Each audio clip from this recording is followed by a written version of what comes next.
കാട്ടുന്നത് ഞാനോ ഫ്രണ്ട്സ് ഇവരൊക്കെ ചക്കയുടെ പരിപാടിയിലാണ്. ചക്കയൊക്കെ പൊളിച്ചതാ ഉമ്മയാണ് ഇവിടെ ചക്കക്കൂട്ട ഉണ്ടാക്കാൻ വേണ്ടിയിട്ടുള്ളതാണ് പരിപാടി. യാദൃശ്ചികമായിട്ട് ലാഭനഷ്ടം പോലെ ചക്ക ഉണ്ടെങ്കിലും ഞങ്ങൾക്ക് ഇതുവരെ ചക്ക ഞങ്ങൾക്ക് കിട്ടിയിട്ടില്ല. എല്ലാവരും കഴിച്ചിട്ടുണ്ടാകും. ബാക്കിയായിട്ടോട് ഇഷ്ടംപോലെ ആൾക്കാർ കഴിച്ചു. ഒരു സാഹചര്യത്തിൽ ഞങ്ങളെ പ്ലാനിന്റെ ടോപ്പിലാണ് ചക്കകളെ കിട്ടുക. ഞങ്ങൾക്കൊന്നും കിട്ടില്ല. ചക്കയ്ക്ക് പഴുത്തിട്ട് താഴെ നിന്ന് ചക്കക്കുരുന്ന് ഇങ്ങനെ താഴെ കിടക്കേണ്ടതല്ലാതെ ഞങ്ങളിങ്ങനെ നേരെ നോക്കിയിട്ട് വെള്ളം ഇറക്കി ഇരിക്കലാണ് ചെയ്യല്. ഇവിടെ മ്യൂസിയാണ് വാങ്ങേണ്ട. അതിൻ്റെ മേലെ പ്ലാവാണ് ബാക്കിലാണ്. അപ്പൊ ഈ അധികമായിട്ട് ചക്ക താഴെ വീണതാണ്. അപ്പൊ നോക്കുമ്പോ കുഴപ്പമില്ല. ഇത് മൂത്തിട്ടില്ലേ ചക്ക? ചക്ക മൂത്തിപ്പോ അപ്പൊ എന്തായാലും ഇന്ന് കൂട്ടാൻ വെക്കാനായിട്ടാണ് പറയുന്നത്. എനിക്കിതിന്റെ എബിസികളൊന്നും അറിയില്ല. ഉമ്മമാക്കുള്ളതാണ്. എനിക്ക് ആകെ ഒരേ ഒരു കാര്യങ്ങൾ അറിയാം. അത് പഴുത്താലും പച്ചയാണെങ്കിലും കൂട്ടാൻ വെച്ചാലും എല്ലാവർക്കും ഒരേ ഒരു പരിപാടികൾ അറിയാം. ആ പരിപാടി ഇപ്പോഴും അപ്പൊ ഇനി എന്ത് ചെയ്യും? ഇനി രാത്രികൾക്ക് ഇത് തേങ്ങയിട്ട് അരച്ചിട്ട് നല്ലൊരു അടിപൊളി കൂട്ടാൻ ചക്ക കൂട്ടാനും വെക്കും. അതിക്ക് ഇവിടെ കുറച്ച് ചിക്കൻ ബാലൻസ് ഫ്രിഡ്ജിൽ ഇരിപ്പുണ്ട്. അതുകൊണ്ട് ഒരു കറി എന്നിട്ട് മിക്സ് ചെയ്തിട്ടല്ല വെക്കുന്നത്. സെപ്പറേറ്റ് ആക്കിയിട്ട് വെച്ചിട്ട് ചക്കൻ്റെ കൂട്ടാനും ഒരു പ്ലേറ്റിലേക്ക് എടുക്കുക. എന്നിട്ട് എന്ത് ചെയ്യുക? കറി വെച്ചിട്ട് അടിപൊളിയായിട്ട് കഴിക്കാം. ഇത് ആവശ്യമുള്ളതാണോ? ഇത് കൊറോണ സമയത്ത് എനിക്കൊരു ഭ്രാന്തായിരുന്നു. കേക്ക് ഉണ്ടാക്കുന്ന ഒരു ഭ്രാന്ത്. അങ്ങനെ ഹാർട്ട് ഷേപ്പിൽ കേക്ക് വേണം. അതുപോലെ സ്ക്വയറും റൗണ്ടൊക്കെ ആയിട്ടുള്ളത് വേണം. അപ്പൊ എന്ത് ചെയ്തു? നമ്മൾ കേക്ക് ഉണ്ടാക്കാൻ വേണ്ടിയിട്ട് കൊണ്ടുവന്ന് കേക്കൊക്കെ ഉണ്ടാക്കി പഠിച്ചു. അപ്പോഴത്തെ ഒരു ഭ്രാന്ത് എന്ന് പറഞ്ഞാൽ ഇടയ്ക്കിടയ്ക്ക് ഇല്ല, എപ്പോഴും എന്ന് പറയുന്ന പോലെ ഒന്നിക്കൊന്നരാടെന്ന് പറയുന്ന പോലെ കേക്ക് ഉണ്ടാക്കുക, അത് കഴിക്കുക, ഫ്രിഡ്ജിൽ വെക്കും, ആവശ്യത്തിന് കഴിക്കും, പിന്നെ അത് കഴിക്കും, വീണ്ടുണ്ടാക്കുക. അങ്ങനെയൊക്കെയാണ്. ഇപ്പൊ ആ ഭ്രാന്തൊന്നും ഇല്ലാത്തതുകൊണ്ട് ഇപ്പൊ അനാഥനെ പോലെ അങ്ങനെ മുറ്റത്ത് കൂടി എല്ലാവരും ഈ ഭ്രാന്തൊക്കെ വേണം. നോക്കുന്ന പരിപാടി പെട്ടെന്ന് ഇതാക്കേണ്ടി വരും. മഴ ഇങ്ങനെ ചെറുതായിട്ട് കാറ്റ് മഴ പെയ്യുന്നുണ്ട്. ഇപ്പൊ ഇവിടെ മൂച്ചുള്ളതുകൊണ്ട് അതിന്റെ ഒരു താഴത്ത് അതിന്റെ ഒരു തണലിൽ ഇരുന്നിട്ട് ഈ ചക്ക നന്നാക്കുന്നത്. അപ്പൊ എന്താന്ന് വെച്ചാൽ പെട്ടെന്ന് നന്നാക്കി കഴിഞ്ഞിട്ടില്ല എങ്കിൽ മഴ നന്നായിട്ട് മഴ വന്നാൽ പിന്നെ ഉള്ളിലേക്ക് വെക്കേണ്ടി വരും. അല്ലെങ്കിൽ ഉള്ളിൽ വളഞ്ഞിടാകേണ്ടി വരും.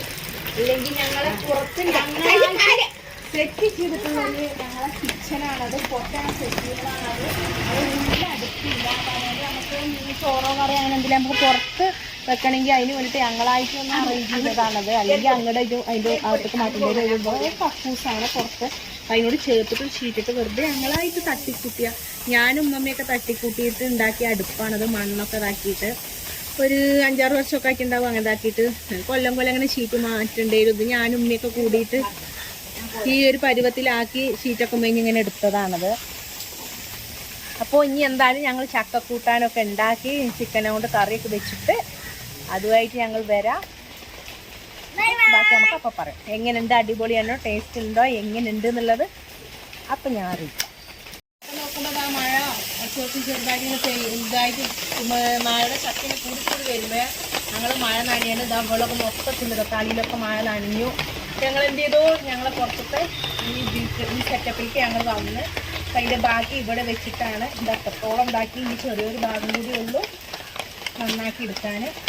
അത് നന്നാക്കി എടുക്കാം. ഇന്ന് ഞങ്ങൾക്ക് ചക്കക്കൂട്ടാനായിരിക്കും രാത്രിത്തേക്ക്. അപ്പോൾ നാളെ അതിൻ്റെ ബാലൻസ് ആക്കി അതിലെന്തുണ്ടാവും? ചക്കക്കുരു ഉണ്ടാവും. ഞങ്ങൾ എന്ത് ചെയ്യും?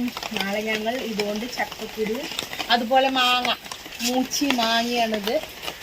ഞങ്ങൾ എന്ത് ചെയ്യും? മാങ്ങകളുണ്ട് അറച്ചിതാക്കാൻ. ഇവിടെ ഈ ഭാഗത്ത് ഇങ്ങനെയൊന്നും മാങ്ങല്ല. മാങ്ങ ഉള്ളത് ഇങ്ങനെ റോഡിന്റെ ഈ ഭാഗത്ത് ഇവിടെ ആയിട്ടാണ് മാങ്ങ ഉള്ളത്. ഇവിടെ നോക്കിയാൽ കാണില്ല. റോഡിൽ ഇങ്ങനെ നോക്കിയാൽ മാങ്ങ.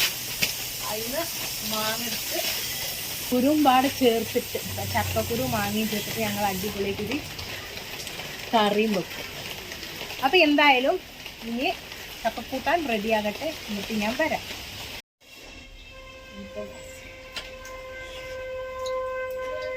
സൂപ്പറാണ്, അടിപൊളിയാണ്. എന്തോ കുറച്ചെടുത്തുമ്പോൾ നല്ല ചൂടാണ്. അപ്പം ഇത് കുറച്ചെടുത്ത് ഇങ്ങനെ പരത്തിയിട്ടാണ് അടിപൊളിയിക്കണം. അതുപോലെ കുറച്ച് ചിക്കൻ കറി എടുത്തുകൊണ്ടുവന്നു. അത് നിന്ന് ഒഴിച്ച് നോക്കട്ടെ എങ്ങനെ ഉണ്ട് എന്നുള്ളതൊന്ന് നോക്കട്ടെ. ഇട്ട് കുഴച്ചിട്ട്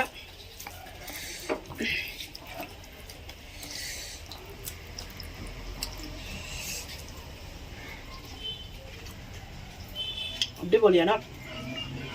ഇതിൻ്റെ ഗ്രേവി കൂട്ടിയിട്ട് ഇങ്ങനെ ഇത് ഇങ്ങനെ കഴിക്കാൻ ഉഷാറായിരിക്കണം. അങ്ങനെ പ്രാവശ്യത്തെ ചക്കക്കൂട്ടാനും കഴിച്ചു. അതൊക്കെ കഴിച്ചുകൂടെ നല്ല അടിപൊളി നല്ല ടേസ്റ്റാണ്. രാവിലെ ഒന്ന് വെക്കുക. ഇങ്ങനെ ഈ മഴയും തണുപ്പൊക്കെ ചൂടിൻ്റെ സമയത്ത് പറ്റില്ലായിരുന്നു. ചൂട് ചക്ക കിട്ടിയതുമില്ല. പിന്നെ നല്ല ചൂടല്ലേ, ചക്ക നല്ല ചൂടാവുകൊണ്ട് പറ്റൂലായിരുന്നു. ഇപ്പം മഴയൊക്കെ പെയ്ത് ഇങ്ങനെ തണുത്ത ഈ സമയത്ത് ചക്കക്കൂട്ടാൻ ചൂട് കൊടുക്കണം കഴിക്കുമ്പോൾ നല്ല ടേസ്റ്റ് ഉണ്ടാവുമ്പോൾ ചക്ക ചൂടാവുമ്പോൾ നമുക്ക് നല്ല കൂടുതലായിട്ട് തണുക്കില്ല. ചക്ക ശരീരത്തിനും വളരെയധികം നല്ലതാണ്, ആരോഗ്യത്തിനും നല്ലതാണ്. ചക്ക കിട്ടണോലൊക്കെ നമ്മളടുത്തോ വീട്ടിലൊക്കെ ഉണ്ടെങ്കിൽ ചക്ക അങ്ങനെ അല്ലെങ്കിൽ പുറത്ത് വിടുന്നതിലാണോ വാങ്ങിക്കാൻ കിട്ടും. നിങ്ങൾ അവിടുന്ന് എന്താ വാങ്ങിച്ചിട്ട് വെച്ച് കഴിക്കുക. അല്ലെങ്കിൽ നമ്മളെ പിന്നെ അതുപോലെ നമ്മളെ വീട്ടു വളപ്പിൽ എന്ത് ചെയ്യുക, ചക്ക ആയാലും മാങ്ങ ആയാലും ഇങ്ങനെയൊക്കെയുള്ള വൃക്ഷങ്ങൾ നമ്മൾ നട്ട് നനച്ച് വളർത്തി ഇതുപോലെ ചക്ക ഉണ്ടാക്കുക, കഴിക്കുക. എങ്ങനെയുണ്ട് കഴിച്ചോക്ക? ഒരു ലേസ് നോക്കിയാ അടിപൊളിയൊക്കെയൊക്കെ എങ്ങനെയുണ്ട്? ഉച്ചാറാണോ? സൂപ്പറാണ്. അപ്പൊ എല്ലാവരും ഇതുപോലെ ഉണ്ടാക്കിയിട്ട് കഴിക്കുക. ഇതേപോലെ ലൈക്ക് ചെയ്യുക, ഷെയർ ചെയ്യുക, സബ്സ്ക്രൈബ് ചെയ്യുക.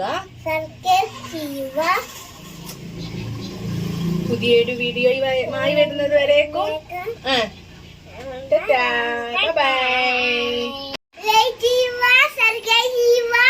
സബ്സ്ക്രൈബ് ചെയ്യുക, ഷെയർ ചെയ്യുക.